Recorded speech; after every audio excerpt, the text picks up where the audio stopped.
All right, so now we're going to take a look at what constitutes the chin-up addiction. So here's how it's going to go down. There's a series of exercises that are going to build you up to your first chin-up if you can't do them already. And if you can, don't worry, there's 2 advanced chin-up versions that you're going to work on, even if you can do 3 sets of 10 of regular chin-ups. So with the jump addiction, you're going to do a jump, then a chin-up, jump, chin-up, jump, chin-up. So 3 rounds of each. So you're going to aim for 3 sets of 10.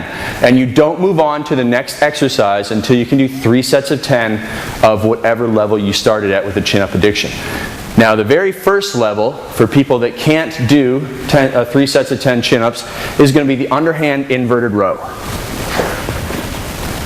So shoulder width apart, underhand grip, body in a straight line, tuck the elbows to the side and squeeze the shoulder blades and pull your chest up to the bar. Once you've done once you're able to do 3 sets of 10 in this portion of it, so once you're able to master this exercise, then you're going to move on into something called the underhand kneeling reverse grip pull down. Kneeling reverse grip pull down.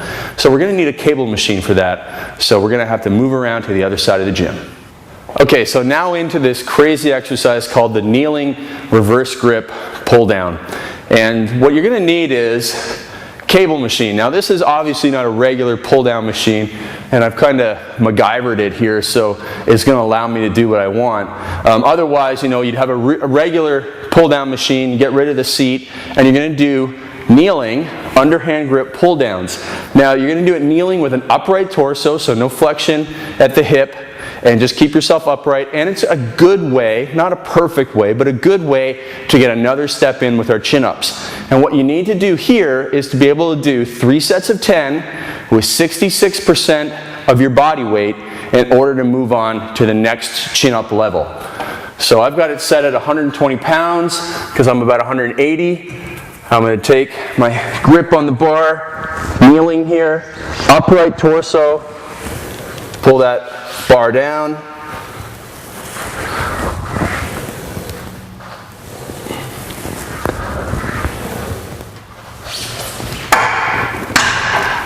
And so that's my next phase, okay? Staying upright, being braced in here, and working my lats and biceps to pull those elbows down and bring my shoulder blades together, okay? So it's not bad. It's a good little intermediate step if you have access to it. You might not even be able to do it because you might not have access to it, and you can skip right to our next exercise. Okay, this next exercise is another goofy exercise that isn't necessarily perfect for building chin-up strength, but it's not bad. It's a good place for people, for beginners, to get the hang of the motion. And so I call it the assisted chin-up, even though there's the Gravitron machine is also an assisted chin-up, which is a great thing, but we don't have that here in this gym. And there's another opportunity for you to put another intermediate step in before doing chin-ups.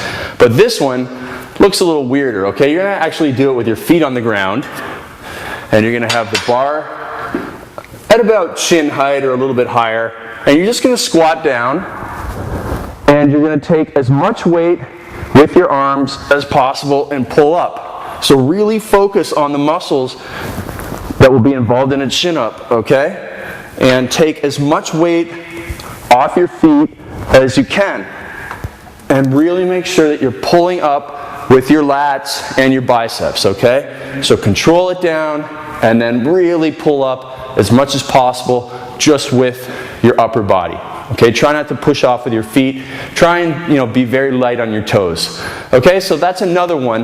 Once you can do 3 sets of 10 of that, and you almost should be able to the very first time you do it, then you're going to move on into the negative chin-up next.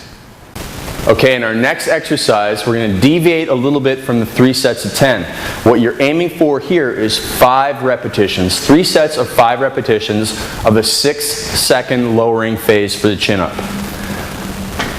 So when I was training people a lot to get them to do chin-ups, I found that this was a pretty good indicator of when they were going to be able to do their first chin-up.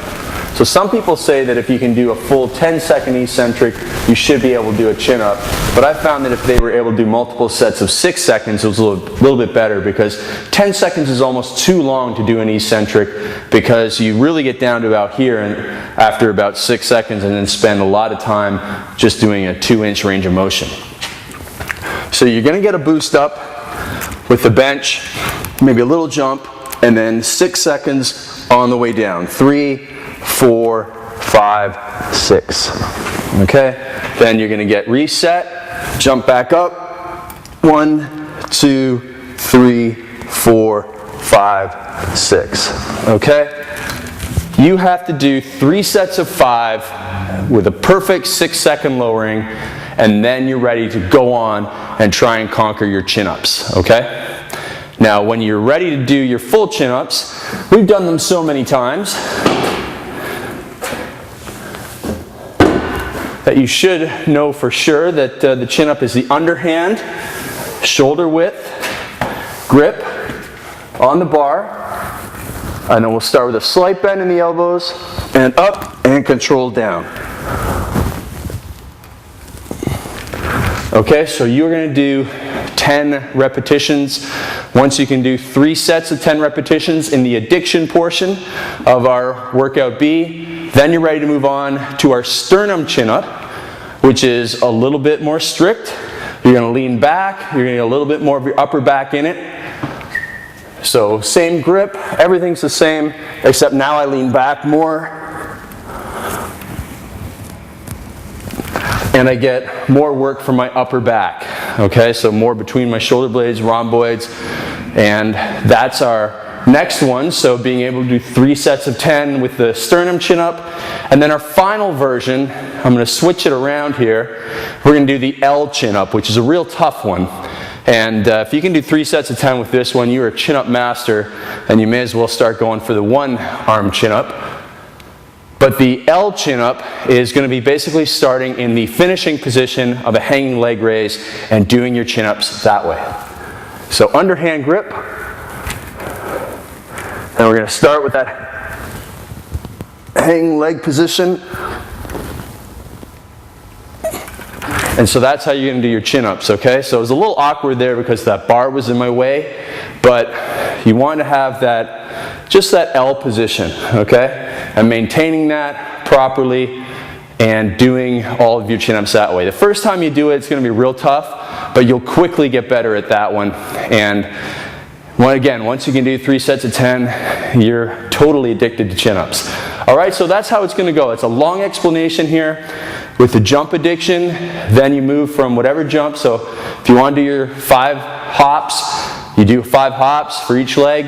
Then you go and you do whatever chin-up version. Then you rest. Go, you do your 5 hops again. Come back to chin-ups, rest, and then one more round. Take your best score. Come back here, do your last round of chin-ups, and then you move on to the rest of workout B.